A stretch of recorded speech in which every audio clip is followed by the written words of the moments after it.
ആശ മൈക്കിളായാലും മികായലായാലും ഇതുവരെ കളിച്ച കളിയൊന്നും അല്ല കളി. ഇനി അങ്ങോട്ടുള്ള കളിയാണ് യഥാർത്ഥ കളി. ഇതുവരെ തായ്ലൻഡിൽ പ്രീ സീസൺ ട്രെയിനിങ് എന്ന് പറഞ്ഞിട്ട് കുഞ്ഞു പിള്ളേരെയും തായ് ലീഗിലെ ടോപ്പ് ഡിവിഷൻ ടീമിനെയും സെക്കൻഡ് ഡിവിഷൻ ടീമിനെയും ഒക്കെ നമ്മൾ പരാജയപ്പെടുത്തി അവർക്കൊക്കെ മികച്ച ഫൈറ്റും കാര്യങ്ങളൊക്കെ കൊടുത്തിട്ടുണ്ട്. ഇതുവരെ പരാജയപ്പെട്ടാലും ആശാൻ ഒരു പ്രശ്നമൊന്നുമില്ല. പക്ഷേ ഇനി അങ്ങോട്ടുള്ള കളിയാണ് കളി.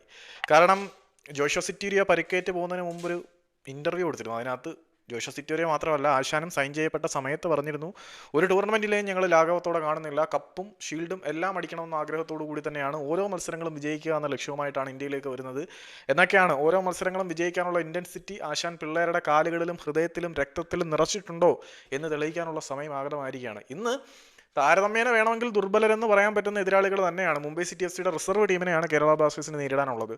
ഈ തായ്ലൻഡിലെ പരിശീലനം കൊണ്ട് എന്തെങ്കിലും ഗുണം ഉണ്ടായിട്ടുണ്ടോ എന്ന് ഇന്ന് കാണാം.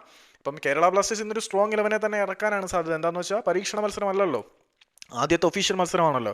അതുകൊണ്ട് തന്നെ ഗോൾ കീപ്പർ പൊസിഷനിലേക്ക് സച്ചിൻ സുരേഷ് ഇതുവരെയും കംപ്ലീറ്റ്ലി ഫിറ്റായി വന്നിട്ടില്ലാത്തത് കൊണ്ട് തന്നെ നിലവിൽ ടീമിലുള്ളതിൽ ഏറ്റവും എക്സ്പീരിയൻസ് എന്ന് പറയാൻ കഴിയുന്ന നോറ ഫെർണാണ്ടസിനെ ഇറക്കാനാണ് സാധ്യത. പിന്നെ സെൻറ്റർ ബാക്ക് പൊസിഷൻ 4-3-3 ഫോർമേഷൻ ആയിരിക്കും അണിനിരത്തുക. സെൻറ്റർ ബാക്ക് പൊസിഷനിലുള്ള 2 പേര് വരുന്നത് ഒന്ന് നമ്മുടെ ഹോർമിപ്പാൻ റോയ്വയും മറ്റൊന്ന് മിലോസ് ടെങ്കിച്ചും ആയിരിക്കും.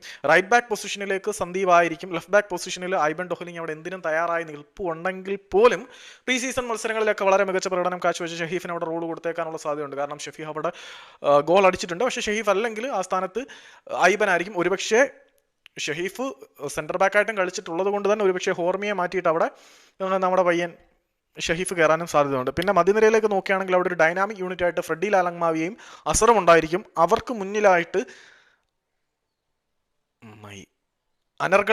ചാനറുകളെ മുന്നിലേക്ക് പന്തിനെ പ്രവഹിപ്പിക്കാൻ മാലാഗ അഡ്രിയാൻ ലൂണ അവിടെ ഉണ്ടായിരിക്കും. പിന്നെ സ്ട്രൈക്കിംഗ് സോണിൻ്റെ റൈറ്റ് പോർഷനിൽ രാഹുൽ കെപ്പിയും ലെഫ്റ്റ് പോർഷനിൽ നോവാ സദോയി ആയിരിക്കും.